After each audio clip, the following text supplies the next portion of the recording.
नमस्कार मित्रों, मैं राजीव मिश्रा शैक्षिक दुनिया स्टूडियो में आपका बहुत बहुत स्वागत करता हूं। और आप जैसा जानते हैं कि सोशल रिसर्च फाउंडेशन उच्च शिक्षा में काम करने के साथ ही साथ तमाम तरह की सामाजिक गतिविधियों पर अपनी निगाह बनाकर रखता है। इसके लिए न सिर्फ हम केवल अखबार छापते हैं, प्रकाशन करते हैं, बल्कि 6 अंतर्राष्ट्रीय रिसर्च जर्नल्स का भी प्रकाशन करते हैं, और जिसमें देश भर से, न केवल देश भर से बल्कि विदेशों से भी हमारे पास बहुत सारे छात्र छात्रा और रिसर्च स्कॉलर्स, टीचर्स, तमाम बुद्धिजीवी गण हमसे जुड़े हुए हैं। आज इसी क्रम में जो प्रबुद्ध हमसे जुड़े हुए हैं वो कोई और नहीं बल्कि उनका नाम होता है डॉक्टर अनिरुद्ध कुमार सत्संगी साहब। आज सोशल रिसर्च फाउंडेशन आपसे विशेष बातचीत करना चाहता है और एक खास प्रश्न लेके आया है इस वक्त। वो ये कि समाज में आप देख रहे होंगे मेरठ में हुई घटना, तमाम शहरों में कोई न कोई घटना हो रही है लगातार। तो ऐसा लग रहा है जैसे ये जो रिश्ते हैं हमारे मध्य, चाहे वो भाई के हों, दोस्त के हों, कोई भी रिश्ते हों, उन सब में एक अजीब सा, अलग सा अविश्वास हो गया है। बहुत कोई किसी पे विश्वास नहीं कर पा रहा है। आप सो रहे हैं और आपके ऊपर धारदार हथियार से हमला कर दिया जाता है। आप रात के 12 बजे अपने दोस्त के साथ जा रहे हैं और मालूम पड़ता है वो जो दोस्त है उसी ने 4 लोगों के साथ मिलकर आपकी हत्या कर दी। तो ऐसा एक डर होने वाला है इस समाज में कि भाई हम जाएं किसके साथ, हम विश्वास किस पे करें, क्योंकि रात बिरात जब हम किसी पे विश्वास करते हैं तो वो तो हमारा दोस्त ही होता है। कोई नहीं कहता कि हम अपने दुश्मन के साथ कहीं जाना चाहते हैं। सब दोस्त, भाई, बंधु इन्हीं के साथ जाना चाहते हैं। लेकिन जब समाज की परिस्थितियां ऐसी हो जाएंगी कि हमारे रिश्तों में ही विश्वास नहीं रहेगा, तो हम जो सनातन और जिस भारतीयता की बात करते हैं, मुझे लगता है वो उसकी अस्मिता बड़े खतरे में आ जाएगी। तो मित्रों, सोशल रिसर्च फाउंडेशन ऐसी चिंताएं हमेशा किया करता है, और इस चिंता पर आज जो हम बातचीत करना चाहते हैं, जो हम मत रखना चाहते हैं, वो है डॉक्टर अनिरुद्ध कुमार सत्संगी साहब हैं हमारे साथ। मैं आपका बहुत बहुत स्वागत करता हूं और बताना चाहता हूं कि आप सेवानिवृत्त हैं दयाल बाग यूनिवर्सिटी आगरा से, और मनोविज्ञान से आपने एमए किया हुआ है, बीएड भी किया हुआ है। तो मैं सत्संगी साहब आपका बहुत बहुत स्वागत करता हूं और जानना चाहता हूं कि इस विषय में आपके क्या मत है।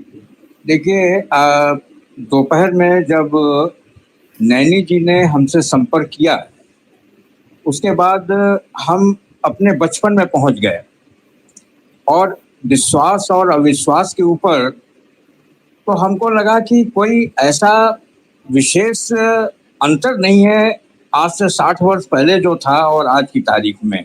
जी, विश्वास पहले भी था, आज भी है। और अगर इस अविश्वास की जिसकी आप बात कर रहे हैं, तो इसी अविश्वास के चलते तो पूरी महाभारत हो गई, पूरी धोखाधड़ी हुई। वो विश्वास करते रहे, वो धोखा देते रहे, लाक्षागृह में धोखाधड़ी का हुआ सारा।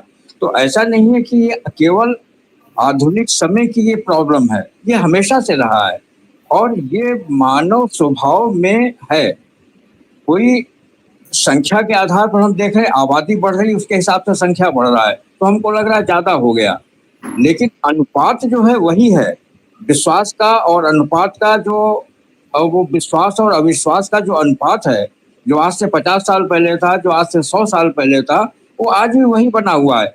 संख्या बढ़ रही है, आबादी बढ़ रही है तो संख्या बढ़ रहा है। हमें समाचार पत्रों में संख्या ज्यादा बढ़ती हुई नजर आ रही है, तो हमको लगता है ज्यादा हो गया, लेकिन कोई मतलब विशेष ऐसी बात मतलब नहीं है कि जिस पर ज्यादा चिंता की जाए।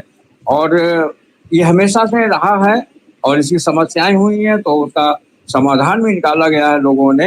अगर महाभारत में एक तरफ अगर धृतराष्ट्र हुए हैं, ये क्या कहते हैं आपके शकुनी हुए हैं, तो भगवान कृष्ण जैसे और अर्जुन जैसे लोग भी आए हैं।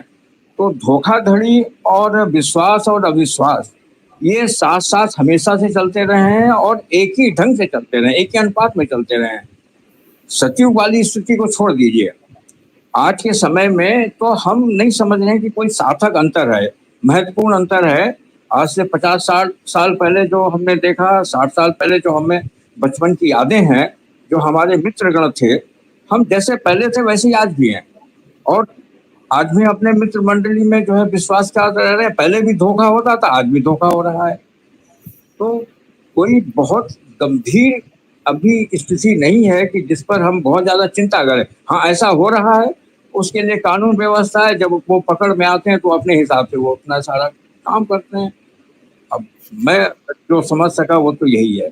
जी, नहीं आपने बहुत सही बात कही कि ऐसा नहीं है कि पहले क्राइम नहीं होते थे और अभी क्राइम हो रहे हैं ज़्यादा।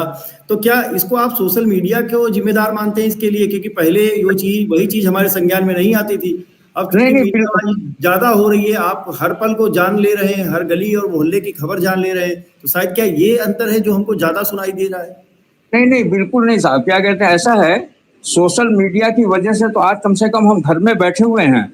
जी। और घर में बैठ करके बाहर सड़कों पर जो पहले चौराहों पर भीड़ लगती थी और लोग खड़े होकर के एक दूसरे से कानाफूसी होती थी, और वो कानाफूसी बंद हो गई। पहले क्या कहते हैं, लोग एक दूसरे से पूछते थे बताई क्या हुआ, चुगलखोरी बहुत थी। आज भाई चुगलखोरी इसी वजह से तो थी कि हम सूचना जान चाहते थे। आज वो सूचना हमें मीडिया से मिल रहा है और हम घर बैठे हुए हैं। तो इसलिए इसमें मीडिया का कहीं भी दोष नहीं है। उसने हमारी जानकारी बढ़ाई है, उसने हमारी समझ को बढ़ाया है। अभी हमारे ऊपर है कि हम उसको किस तरह से जो है आगे चलें। जी, तो कोई और मत जो आप देना चाहते हो, कोई और संदेश जो आप देना चाहते हो दर्शकों को, आज की पीढ़ी को, क्या परिस्थितियों के हिसाब से कुछ इसका समाधान हो सकता है या इसको परिस्थितियों पर ही छोड़ दिया जाए? आप एक नहीं मनोवैज्ञानिक नहीं हैं, आप ज़्यादा बेहतर बता सकते हैं। परिस्थितियों पर बिल्कुल नहीं छोड़ा जाए। इसके लिए देखिए, जैसे महाभारत काल में जब महाभारत हुआ और अर्जुन क्या कहते हैं, कह रहे थे कि हम युद्ध नहीं करेंगे, उन्होंने गीता का उपदेश दिया, संदेश दिया। तो सबसे बड़ी चीज ये है कि हमें आध्यात्मिक जीवन को लेकर के तो चलना पड़ेगा और हमें अपने ऊपर विश्वास पैदा, बजाय हम ये सोचें कि रिश्तों में हमें विश्वास है या नहीं है, हमें अपने पर विश्वास रखना होगा। और अपने के ऊपर विश्वास रखने के लिए एक आध्यात्मिक जीवन जो है, जो सात्विक प्रवृत्ति का है, वो ज्यादा जरूरी है। और बाकी तो चीजें जो अपने ढंग से हो रही हैं, जनसंख्या बढ़ रही है, वो अपने ढंग से बढ़ती रहेगी। जो प्राकृतिक चीजें हैं, पर्यावरण है या गर्मी है या जो भी है, उस जनसंख्या से संबंधित जो भी चीजें बढ़ रही हैं, वो सब अपने ढंग से बढ़ती रहेंगी। उसमें जो है हमारा नियंत्रण बहुत अधिक नहीं है, केवल हमें अपने ऊपर नियंत्रण करना है। हम अपने ऊपर कितना नियंत्रण कर पाते हैं, आध्यात्मिक साधना जो उस महाभारत युद्ध के दौरान जहां पर धर्म का उपदेश दिया जा रहा था, जहां सेनाएं खड़ी हैं दोनों तरफ, वहां पर भी वो आध्यात्मिक साधना की बात कर रहे हैं, आध्यात्मिकता का उपदेश दे रहे हैं। तो हम अपने नॉर्मल जीवन में उस तरह की चीजें कर सकते हैं। कोई बहुत मतलब कठिनाई उसमें नहीं होनी चाहिए किसी को भी। जी, बिल्कुल आप सही कह रहे हैं कि कोई कठिनाई नहीं होनी चाहिए। हाँ, कुछ बातें हैं जो शायद हमको अपने ऊपर भी काबू रखना पड़ेगा, हमको अपने संज्ञान में लेना पड़ेगा, हमको अपना जो कॉमन सेंस है वो इस्तेमाल करना पड़ेगा, क्योंकि चीज़ें पहले भी हो रही थी और चीज़ें आज भी हो रही हैं। आपके हिसाब से कोई इतनी बड़ी बात नहीं है जिस पे हमको पैनिक होने की आवश्यकता है। बिल्कुल भी नहीं, पैनिक होने का सवाल ही नहीं है। जी, चलिए, तो बहुत अच्छी बात है, आपसे बड़ी अच्छी बातचीत रही। और कोई खास बात आप हमारे दर्शकों को कहना चाहें?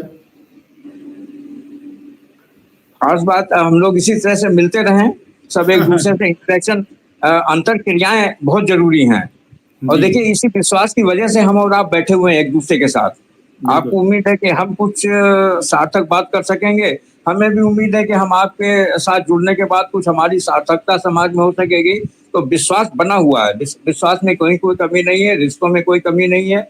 और सब जैसा चल रहा था चल रहा है, तरीके बदल गए हैं और हम लोग ज्यादा सोशल मीडिया की वजह से हम लोग ज्यादा नजदीक आ गए हैं एक दूसरे के। तो हमें पॉजिटिव ढंग से अगर हम देखते रहें तो बहुत अच्छा होगा।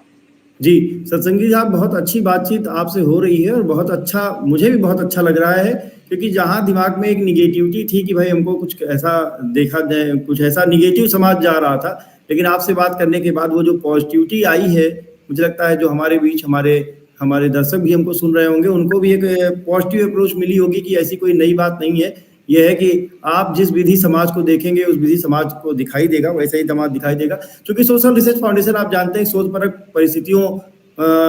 परक स्थितियों में जो है हमेशा संलग्न रहता है।